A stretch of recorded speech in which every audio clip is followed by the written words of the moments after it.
오늘은 5월 둘째 주 주일로 온 가족 함께 모여서 예배를 드리는 주일입니다. 어린이로부터 우리 90대 어르신까지 함께 모여서 한 자리에서 예배를 드린다고 하는 것은 보통 귀한 일이 아닙니다.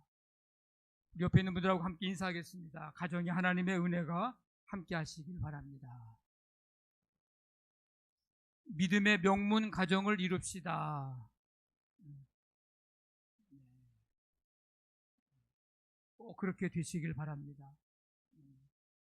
히브리서 11장을 믿음장이라고 부릅니다.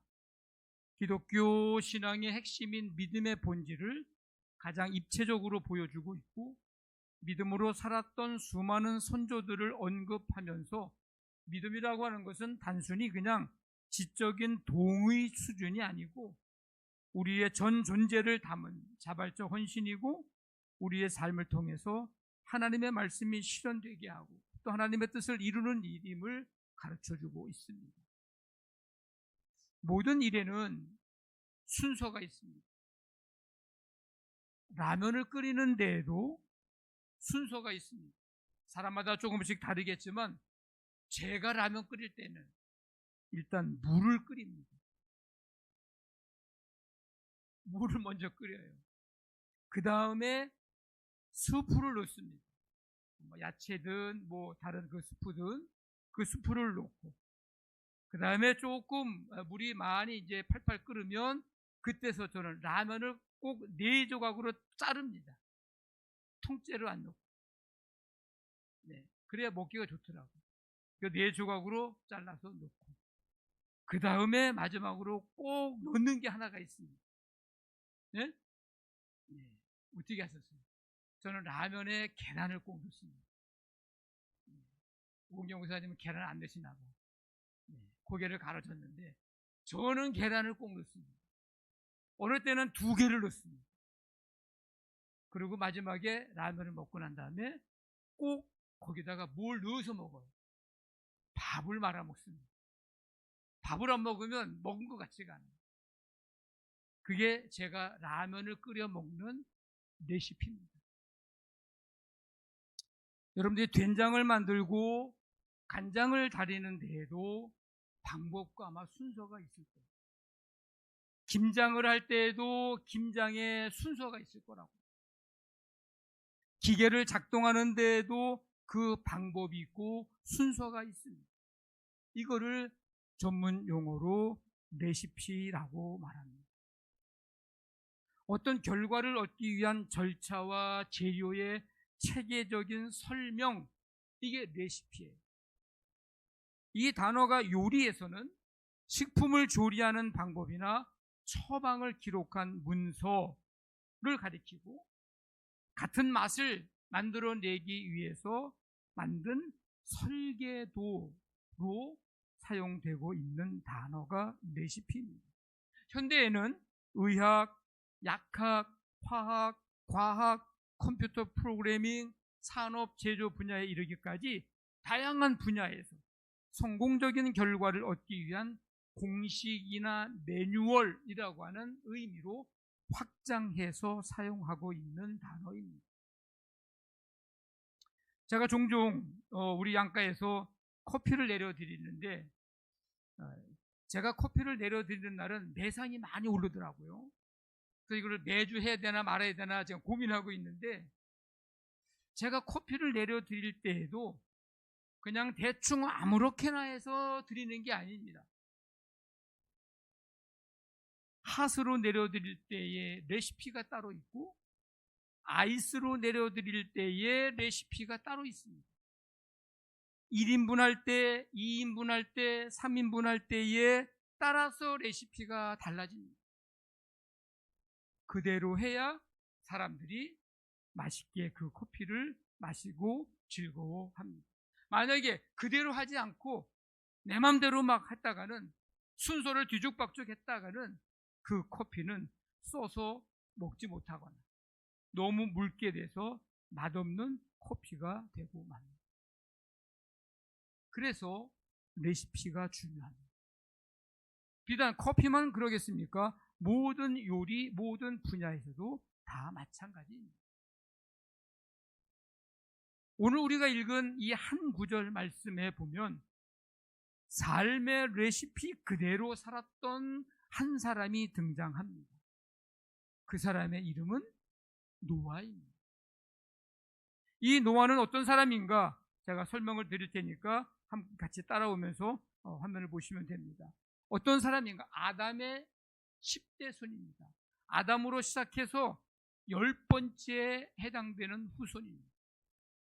이 노아가 살던 시대는 온 땅이 하나님 앞에 부패하고 포악함이 가득한 시대였습니다. 마음속에 생각하는 것마다, 계획하는 것마다 항상 악한 생각, 악한 계획을 세울 뿐이었습니다. 하나님이 사람 지으셨음을 한탄하실 정도로 심각한 영적인 그런 파산 상태였습니다. 그런데 노아는 그런 시대에 의인이고 완전한 자, 하나님을 온전히 신뢰하고 전적으로 헌신한 사람이라고 하는 의인이요 완전한 자라고 하는 평가를 받은 사람입니다. 이 노아는 하나님과 동행한 사람입니다. 증조부인 에녹에게, 지난주에 말씀드렸던 그 에녹에게 사용되었던 표현인데, 하나님과 동행한 사람이라는 표현. 주변의 타락한 문화에 휩쓸리지 않고 하나님의 뜻에 이제 삶의 기준 삼고서 살았다는 뜻입니다. 노아가 그 시대에 이런 평가를 받았다고 하는 것은 모든 사람들이 악을 행하던 그 시대에 홀로 하나님의 길을 걸어가고 하나님과 동행했던 믿음의 사람이었음을 말해주고 있습니다. 얼마나 외롭고 얼마나 힘든 삶을 살았을까. 한 가지 더 말씀드리면, 에녹이 가르쳐준 하나님과의 동행을 실천하면서 멸망해가는 인류 중에서 거룩한 씨앗을 보존해낸 믿음의 계승자가 되었습니다. 그렇게 그 시대에 외롭고 힘들게 믿음 지키면서 하나님을 신뢰하며 살았던 노아, 하나님과 동행했던 노아, 그는 하나님으로부터 아직 일어나지 않고 아직 보이지 않는 이 일에 대해서 경고를 받게 됩니다. 어떤 경고를 받았는가? 우리 함께 같이 한번 읽어보겠습니다. 시작. 모든 혈육 있는 자의 포악함이 땅에 가득함으로 그 끝날이 내 앞에 이르렀으니 내가 그들을 땅과 함께 멸하리라. 너는 방주를 만들라. 내가 홍수를 땅에 일으켜 무릇 생명의 기운이 있는 모든 육체를 천하에서 멸절하리니 땅에 있는 것들이 다 죽으리라. 아직 일어나지 않았고 아직 보이지 않는 일인데 이거에 대한 경고의 메시지를 노아가 이제 받게 됩니다. 어떤 큰 비로 인한 심판에 관련된 것이라든지 어떤 그런 조짐이라든지 이런 것들이 눈에 띄지도 않았고 관찰되지도 않았고 조사되지도 않은 상태였는데 하나님의 그 경고를 받았고 그 경고하심을 있는 그대로 받아들이게 됩니다. 오늘 말씀해 보니까 첫 구절에 첫 단어가 뭐라고 돼 있어요? 그걸 어떻게 받았어요? 믿음으로 받았다고 그랬습니다. 그래서 무엇을 어떻게 했다고요?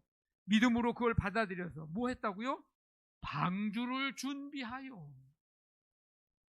노아는 방주를 준비합니다. 방주의 크기는요 약 135m, 넓이는 약 22m, 높이는 약 13m. 우리 이 예배실 요게 한 6, 7m 될 거예요. 이거 2배 되는 높이라고 생각하시면 됩니다. 여기서 아마 저 양평역 입구까지 100m 조금 더 되려나요? 아마 그거만큼 그보다 조금 더 큰 길이의 방주. 넓이는 22m니까 이게 몇 m 되겠습니까? 요거 한 14m 정도 되는 걸로 제가 기억하는데 이거보다 8m가 더 넓은 넓이. 그렇게 여러분들이 상상을 하시면 됩니다. 거기에 창을 냅니다. 문을 옆으로 냅니다. 상중하로 3층으로 합니다. 방주의 아내와 아들들과 며느리들, 혈육 있는 생물들을 각기 암수 한 쌍씩 들여보냅니다.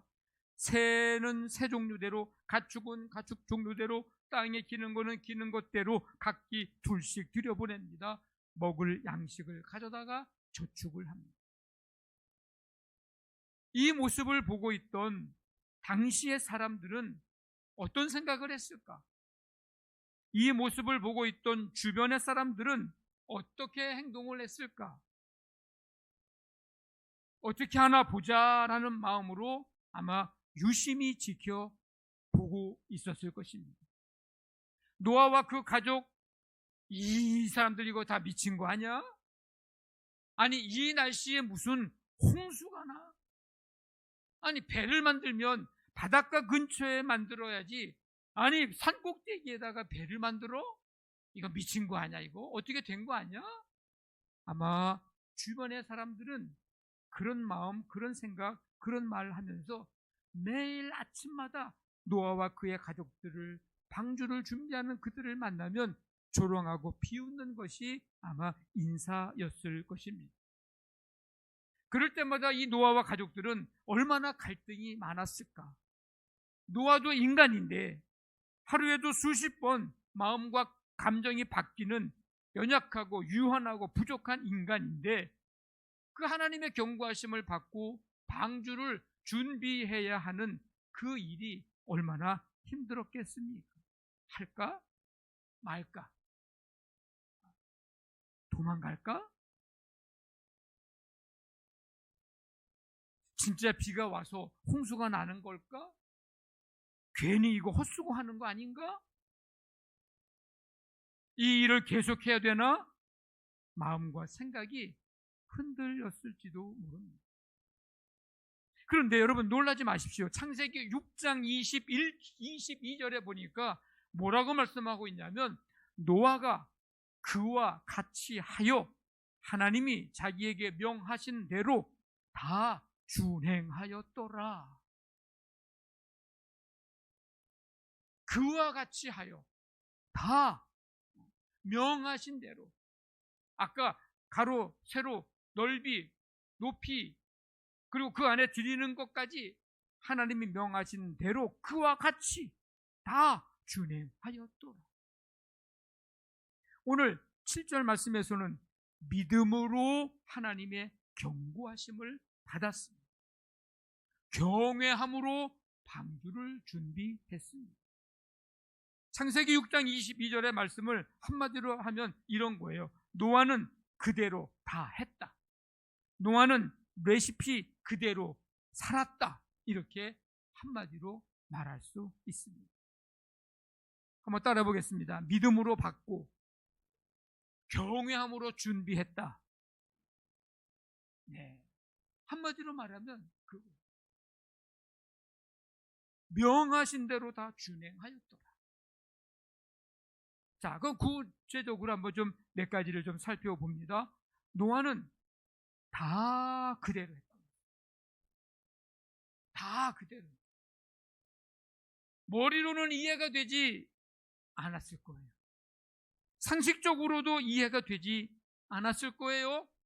웬만하면 묻는 과정도 좀 나올 법도 한데 하나님이 소돔과 고모라 성을 멸망하려고 할 때에 아브라함과 그 얘기하고 대화하고 묻고 하나님 이 사람 의인 몇 명 찾으면 그래도 멸망하겠습니까? 하면서 그 이야기하는 장면이 길게 나오는데 오늘 이 창세기 6장에는 노아가 하나님께 그런 묻는 과정도 기록되지 않았어요.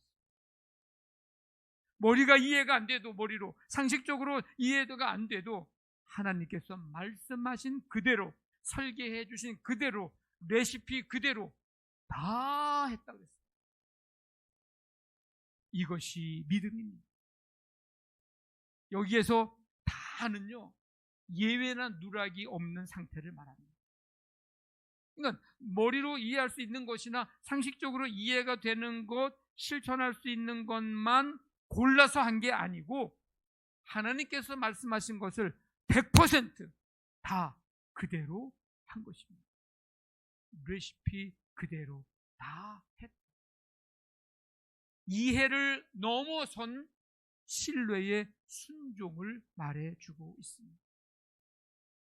우리는 지금까지 하나님의 말씀을 여러분 다 이해가 돼서 여러분 믿었습니까? 여러분 어떠세요? 내 머리로 다 이해가 되기 때문에 우리가 지금까지 믿음 생활 한 거냐고요.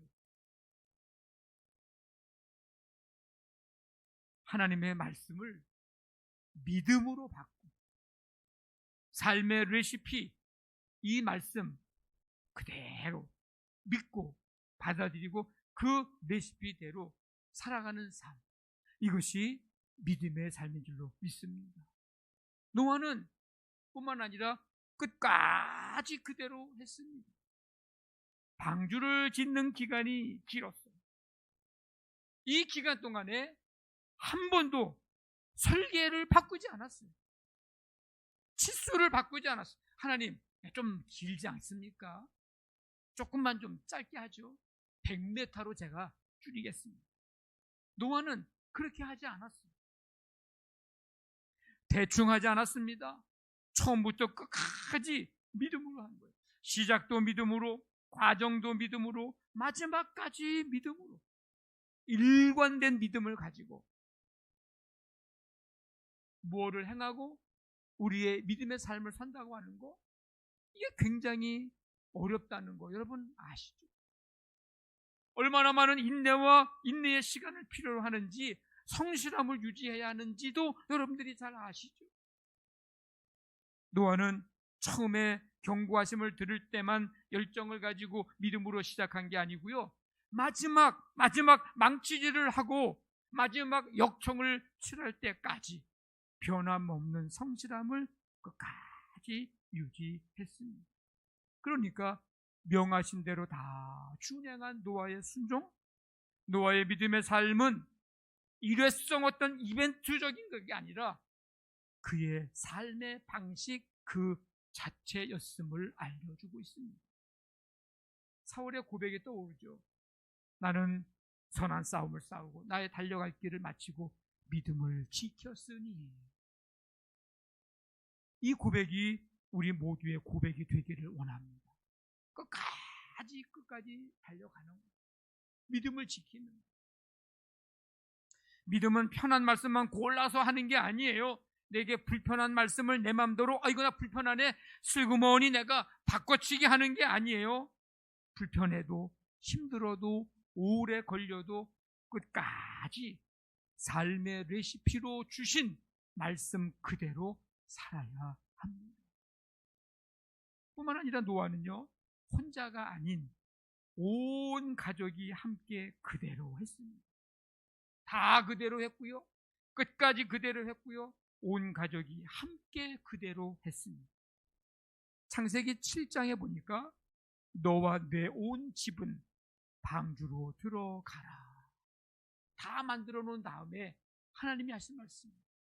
너와 온 가족 방주로 들어가라. 여러분, 방주를 노아 혼자 만들었을까요?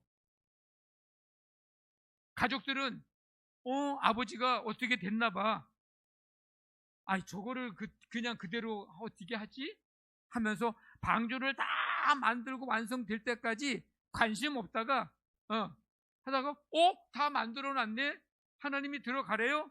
그래서 그때 얌차같이 그냥 쏙 방주에 들어갔을까? 여러분 어떻게 생각하십니까? 방주는 혼자 만들 수도 없고, 방주의 이 거대한 규모, 건설에 이 소요된 이 장구한 시간 등을 고려해 볼 때에 아내와 아들들과 며느리들이 함께 했을 것이고, 함께 한 정도가 아니라 실제적인 조력자가 되었을 것입니다. 뭘 말해줄까요? 온 가족이 함께 하나님께서 말씀하신 경고를 믿음으로 들었고 만들라고 했던 그 방식, 즉 레시피 그대로 방주를 만들었다는 것입니다. 온 가족이 함께. 이런 의미에서 볼 때 노아가 믿음의 사람이었으면 물론이거니와 아내와 아들들과 며느리들 모두가 다 믿음의 사람들이었음을 알 수가 있습니다. 우리 양남교회 모든 가정이 믿음으로 하나 되고 믿음으로 살기를 바라고, 하나님께서 말씀하신 이 삶의 레시피 그대로 우리의 가족 모두가 그렇게 살아가게 되기를 간절히 바랍니다. 자, 그렇게 했던 노아에게 하나님은 노아에게 어떤 축복을 주셨는가? 첫째는요, 하나님은 노아에게 방패가 되어 주셔서 지켜 주셨습니다. 명령하신 대로, 말씀하신 그 레시피 그대로 하려고 할 때 말씀드린 대로 온갖 비방과 조롱과 시시때때로 찾아오는 그 내적 외적 갈등과 유혹이 많았는데, 말씀하신 레시피 그대로 끝까지 마칠 수 있었던 것은 하나님이 방패가 되어 주셔서 지켜주셨기 때문입니다. 마음도 지켜주시고 생각도 지켜주시고 믿음도 지켜주시고, 이 지켜주심의 축복, 우리도 우리에게 말씀하신 이 삶의 레시피인 말씀 그대로 살아감으로 말미암아 살아갈 때에 하나님이 지켜주심의 축복이 함께하기를 간절히 바랍니다. 또 하나의 축복은요, 새소망과 기쁨을 주셨어요. 홍수가 끝났어요. 이제 노아가 방주에서 나오게 됩니다. 창세기 9장에 보니까 하나님이 뭐라고 말씀하시냐면 생육하고 번성하여 땅에 충만하라. 노아와 노아의 식구 외에는 다 죽었어요. 다 멸절됐어. 이제는 새롭게 생육하고 번성하고 땅에 충만하라. 새 창조의 기쁨을 주셨고 다시 시작할 수 있는 소망을 주신 것입니다. 이게 삶의 레시피 그대로 사는 자들에게 주시는 하나님의 가장 큰 축복이에요. 기쁨과 소망. 기쁨과 소망. 이 축복이 여러분 가정에 함께 하시기를 바랍니다. 이 노아가 그렇게 삶의 레시피 그대로 했을 때 하나님이 그 가정에 어떤 축복을 주셨는가? 믿음의 유산이 다음 세대로 이어지는 축복을 주셨습니다. 오늘 읽은 7절 말씀의 마지막 부분에 뭐라고 얘기하죠? 믿음을 따르는 의의 상속자가 되었느니라. 지금 중요한 건요, 다 죽었어요. 노아만 살아남았어요. 그의 가족만 살아남았어요. 근데 그게 중요한 게 아니고 이 가정이 의의 상속자가 되었다는 게 중요합니다. 믿음의 유산을 다음 세대에 계속 물려주는 자가 되었다는 거예요. 아담으로 시작해가지고 에녹 7대손까지, 지금 10대손까지 노아까지 왔고요. 그게 아들들에게, 며느리들에게, 후손들에게 계속해서 그 믿음의 레시피가 전해졌다는 얘기인데, 노아 다음에 셈, 아르박삭, 셀라, 에벨, 벨렉, 루, 수룩, 나홀, 데라의 아들 아브라함. 아브라함은 아담의 20대 손이에요. 노아의 이후에 10대 손이에요. 그러니까 아담, 에녹, 노아, 아브라함 주요 인물 가운데, 그 다음에 이삭, 야곱, 그 다음에 야곱의 아들 중에 유다, 그 다음에 그 유다의 자손 중에 다윗, 다손의 후손 중에, 다윗의 후손 중에 누구? 예수 그리스도까지 거대한 믿음의 줄기가 이어진 것입니다. 여러분들이 믿음의 삶을 통해 구원의 기쁨과 감격을 누릴 뿐만 아니라 우리의 자녀들과 우리 후손들에게도 이 믿음의 유산이 계승되는 축복이 임하기를 간절히 바랍니다. 그럼 우리도 이런 복을 받기 위해서 그냥 가만히 있으면 이 복이 저절로 우리에게 주어지는가? 우리도 복을 받기 위해서 해야 할 일이 있어요. 우리가 해야 할 일 첫 번째는 예배하는 삶입니다.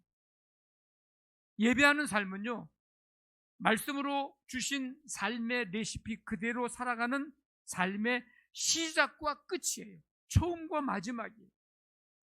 다시 말하면 우리의 삶의 모든 것이 예배라는 것입니다. 노아가 방주에서 나오자마자 제일 먼저 한 일은요, 예배하는 일이었어요. 여러분, 우리의 삶에 예배가 우선순위가 되어야 합니다. 예배하는 일을 소중히 여기며 예배하는 부모를 보면서 예배하는 일을 소중히 여기는 자녀가 세워지는 거거든요. 주일에 더 많은 체험을 해주려고, 더 많은 거 보여주려고 이리저리 데리고 다니는 것도 부모의 역할을 잘하는 것이지만은, 그것보다도 더 중요한 것, 우리가 냉정하게 잘 생각을 하셔야 합니다. 주일에 예배 드리면서 자녀들에게 얼마든지 보여주고 데리고 다니고 할 수 있는 역할을 할 수 있는 시간들이, 방법들이 얼마든지 찾으면 찾을 수 있는데 굳이 주일날만 데리고 다녀야 되는가? 잘 생각해 보셔야 돼요. 지금 당장은 모르겠지만 10년, 20년, 30년, 40년, 50년 그의 인생에, 우리가 이제 다 이 세상에 없을 때에, 우리의 자녀들이 이 세상을 살아갈 때에 정말 아이들에게, 자녀들에게 정말 우리가 줄 것을 제대로 주었는가 생각해 보는 거 중요합니다. 요즘에는 우리 여기 전사님들, 여기 목사님, 전사님, 또 우리 선생님들하고 우리 교회 학교 아이들하고 이런저런 얘기를 자주 하게 되는데, 요즘의 자녀들이 다 여러분들이 키워봐서 알지만 옛날과는 다르기는 진짜 다른 것 같아요. 진짜 다른 것 같아요. 자녀 양육하기가 보통 힘든 게 아니에요.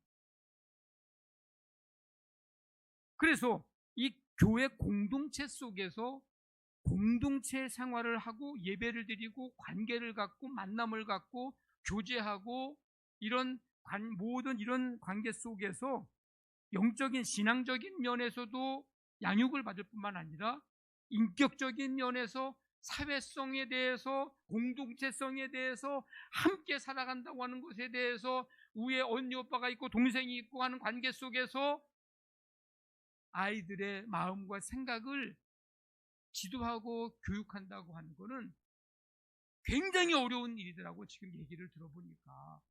그럼에도 불구하고 지금 그 일을 우리 교회에서 비록 적은 인원이지만 하고 있는데, 얼마나 이게 중요한 것인지 모릅니다.